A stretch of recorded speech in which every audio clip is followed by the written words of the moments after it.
Bhartis cannot spend years treating Urdu like a Muslim stain on India and then lecture Pakistanis about civilizational continuity. Urdu grew in the Ganga Jamna world. Delhi, Lucknow, soldiers, bazaars, Persian influence, Hindu and Muslim speech mixing over centuries. Nobody serious can deny that. But today, many Hindutva voices they treat Urdu like an alien language. They mock it. They push it out of the Indian story. They act as if Urdu is some foreign Muslim invader sitting inside India. Fine, let's apply that logic properly then. Pakistan uses Urdu. Pakistan writes in it. Pakistan sings it, broadcasts it, governs in it, and claims it as a national language. So, can now Pakistan claim Delhi and Lucknow as Pakistan's cultural property? Obviously not. That would be totally absurd. Pakistan can inherit Urdu as a living language without owning every place where took its shape and form. Pakistan can love Urdu without claiming Delhi. Pakistan can practice Urdu without turning the Ganga Jamna region into a Pakistani land. So keep the same standard. If Pakistan's living practice of Urdu does not give Pakistan ownership over Urdu's birthplace, then India's living practice of Hinduism does not give India ownership over Indus Valley civilization. That is where the whole Indus debate begins. Because every time Pakistanis talk about the Indus Valley civilization, the same argument comes back from the Bharati side. You have no continuity. We Hindus still practice the old civilization. You people got converted. You claim Muhammad bin Qasim as a hero. You are Muslims now. Uh, what do you have to do with Mohenjo-daro, Harappa, or the broader Indus Valley civilization? And then when the argument runs out, the abuse begins. You see the words like porky, you see identityless converts, you see people throwing filthy sexual abuses in the replies of those conversations as if vulgarity is a substitute for evidence. I saw one person saying Pakistan has nothing to do with the Indus Valley civilization because Hindus still wear jewelry that the priest king used to wear. Another one was saying Indus comes from Sindhu, as if Pakistanis do not know where Sindh is. Another one was saying Pakistan is just a renamed Northwestern India, which is basically a slogan looking for a history book. And then there are usual gutter replies like porky, kutta, convert, all of those obscene lines about body parts. Fine, say whatever you makes you feel brave behind the screens, but abuse is not archaeology. A slur does not move Mohenjo-daro from Indus to Ganga Jamna. A filthy reply does not decipher the Indus script. Calling someone a convert does not prove ownership of Harappa. At some point, you have to bring an argument. So let's talk about the arguments. The main Bharati claim is that Pakistan has no continuous civilization from the Indus, while Hindus supposedly do. But continuity is not as simple as they pretend. If continuity means the same religion, then most of the ancient civilization they would become homeless. Egypt changed, Iraq changed, Iran changed, Europe changed, Central Asia changed. Even within India, practices changed massively over time. The Vedic world was not the same as the Puranic Hinduism. Puranic Hinduism was not the same as the Hindutva politics now. Things evolve, people evolve, religions evolve, languages evolve, and there is nothing wrong with that.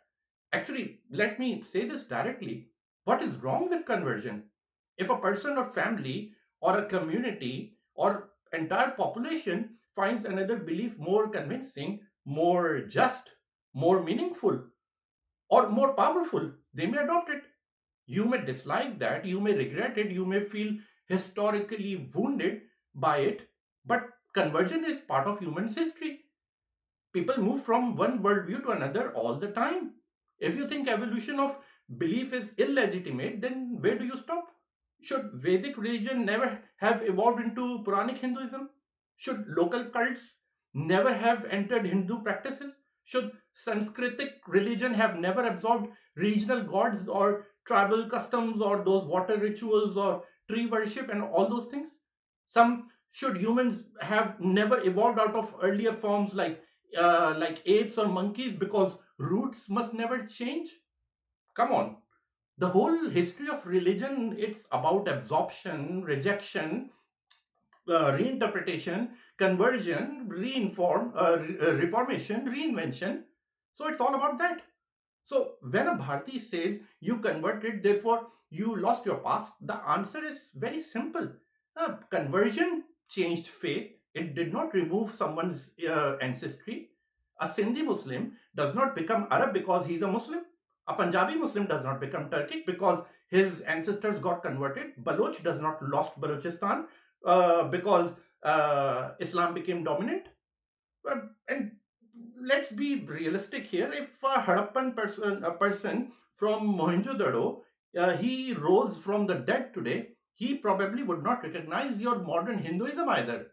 He would walk into a present day temple, hear modern political slogans, see Puranic imagery and all that stuff, caste practices, all those Sanskritic rituals, regional bhajans, arti, WhatsApp history, and say, yes, exactly, that's my civilization, it's unchanged. He would not recognize my Islam either. That is fine. Nobody's saying he would. That is precisely the point. The Indus world was its own world. Its script, it is unread. Its language, it's not yet settled. Its religious life is not yet decoded. You may see a seal and say it reminds you of Shiva, maybe. Maybe there is some old echo, maybe later Hindu traditions absorb something from it. But a resemblance is not ownership. A possible continuity does not hand a Bronze Age city to a Bharati nation state. Bharati argument keeps reducing civilization to a ritual. But you guys conveniently forget that civilization is also about land, river, local customs, local population. Pakistan's continuity with the Indus is not based on performing an exact Harappan ritual. Nobody performs an exact Harappan ritual because nobody knows exactly what that ritual was. Pakistan's claim comes from the land itself. Mehergarh is in Balochistan. The Indus River runs through it. So Pakistan's claim is from that part. These are not feelings, these are like locations, coordinates. And yes, Harappan world crossed today's borders. India has very important signs. I'm not denying that, and no one else is. The issue begins when India takes existence of some sites in India and uses that to deny Pakistan's claim over sites inside Pakistan.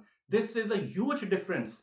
And there's a difference between saying we share parts of civilization and saying Pakistan has no right to it. The first claim is reasonable, but the second claim, it is totally absurd. It's a land grab through language. And coming back to that Muhammad bin Qasim point, because that argument, it's thrown around a lot. Some Pakistanis, I agree, they did not teach history properly for a period, especially after Afghan war and the radicalization which followed. Our textbooks became narrower. I agree to that. The Islamic chapter became overextended. Muhammad bin Qasim was treated in some places almost like the first Pakistani. That was a bad way, a very bad way to narrate the country's past. But here is what Bharati nationalists also hide. Pakistan did not suddenly discover Indus Valley yesterday, as you think. Pakistan's tourism department, they were promoting ancient heritage decades ago. PIA, Pakistan International Airlines, it was promoting Mohenjo-daro and Pakistan's ancient sites back in the 1950s and 60s. Pakistani currency, it carried Mohenjo-daro. Its images, stamps were there, school trips were made, museum, textbook, all of this existed. Pakistan relationship with the Indus was uneven. I understand that, but it was not absent. The problem came with Pakistani identity became too narrow, too defensive, too tied to only to one chapter. That needs correction, but corrections means widening Pakistan's own story, not handing the Indus to India and saying that it does not make Pakistan less Muslim. It did not build. I understand Pakistan, Islam did not build Mohenjo-daro. It became a major civilizational force in lands that were already ancient. So what's wrong with that? A confident Muslim majority country should be able to say that without hesitation, as Pakistan is doing right now. And now another trick in Bharati argument is the word India. They say India is an ancient world. India existed in the ancient world. India was one civilizational entity. Pakistan was carved from India. So Pakistan is just renamed Northwest India. That's wrong. This is where people This is where people need to understand the difference between a region and a country. For most of history, India was a broad civilizational geographical region, not a single nation state as it sits today. Europe is a region. Nobody says France, Germany, Italy, and Greece are just all they are all just renamed Europe, and therefore one modern country owns all European history. Europe contains many nations, languages, everything. No single state can claim to be the owner of all of the Europe. The same rule applies to Indian region. The subcontinent had many regions, peoples, rivers, languages, everything was there. Even the civilizational zones. Sometimes large empires controlled big parts of it. Sometimes outsiders used one broad name for it. The British turned much of it into one colonial administrative unit. But a region is not the same as a single continuous nation state as they are today. So when someone says Pakistan is just renamed Northwest India, what they actually mean that they are confusing a civilizational region, again a region, with a modern nation state. And here is the irony: the word India itself comes from Sindhu, from the Indus. The name travels back to the northwestern river world, the modern Republic of India. It inherited the extended name, yes, but Pakistan inherited much of its riverine sources of that name. All of that Chanab and Ravi and Beas and Sutlej. So if anyone wants to play that childish game of who owns the word India because of the Indus, Pakistan has a stronger logical claim, not Bharat. Bharat has its own name. The Indus is not a Gangetic river. The Indus does not flow through Delhi or some other place. It does not flow through UP or Bihar. It flows through the geography that has become Pakistan. Now, I'm not saying every historical use of India meant only Pakistan. I certainly do not mean that. That would be totally silly. Names expand. But if Bharati nationalists are trying to make ownership arguments from names, they should at least remember where the name came from. This is also why the Saraswati argument has become so loud. Suddenly, that Ghaggar Hakra study, old riverbeds, has become popular. Suddenly, Haryana and Gujarat and Rajasthan has become more popular these days. No problem. Real archaeology should never be feared. But when Saraswati becomes a tool to push the Indus out of Indus Valley civilization, then it becomes political branding. A site in India can expand the Harappan story. Nobody would object to but it cannot confiscate the Indus story. Rakhigiri may have is large, very large. Dholavira may be remarkable, but Eastern Harappan zone, it can be important. None of this changes the fact that Mohenjo-daro is insane and Harappa is in Punjab, and the civilization is known globally through the Indus and Harappa. The existence of Indian sites prove the spread of it. It does not prove monopoly. And again, this is where Urdu helps us think clearly. Urdu grew in the North Indian part. Pakistan practices it nationally. India's Hindutva space often rejects it. Still, Pakistan cannot claim Delhi. So, if Pakistan's practice cannot override Urdu's geography, India's religious practice cannot override Indus geography. It is as simple as that. Same standard should be applied. Taj Mahal is another example, another quick one.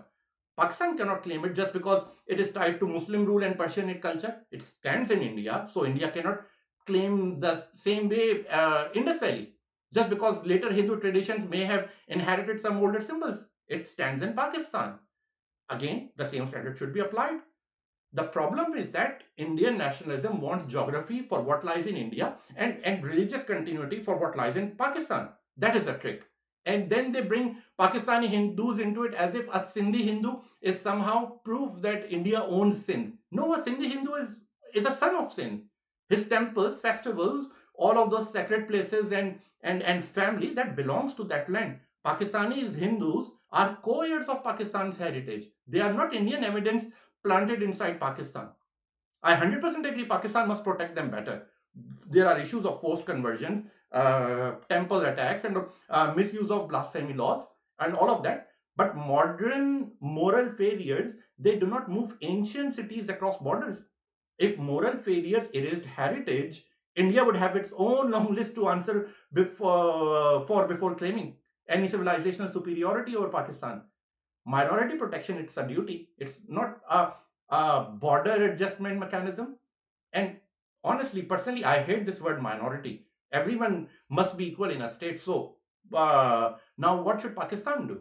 Because honestly, Pakistan cannot keep reacting only when Indians claim something. We need to become serious custodians of the civilizations we are trying to defend. Our curriculum that must re-emphasize that what was already in school books. Pakistan studies should not shrink the country back to 712 or 1947. It should teach the full sequence in detail that was from Mehergarh, Indus cities, Gandhara, Texla, down to the Islamic rule, Sikh rule, colonialism, and partition, and then finally to the modern nation state of Pakistan. The child in Karachi, Lahore, or Quetta, or Islamabad should know that Pakistan is a modern state built on a very old lands. Our museums need some work. Our documentaries need work. Our archaeology that needs funding. Our sites need protection. Mohenjo-daro should not appear in national conversation only when Bharat tries to claim it. Mehergarh should not be invisible. Every layer of that land should be protected as Pakistani heritage. A Hindu temple in Sindh, a Sikh temple or Gurdwara in Punjab, a Buddhist stupa in Khyber Pakhtunkhwa, or maybe an ancient mud mound in Balochistan. These are chapters of our own land. Treat them as such. That is how Pakistan wins this argument properly, not by shouting louder, but by becoming impossible to ignore.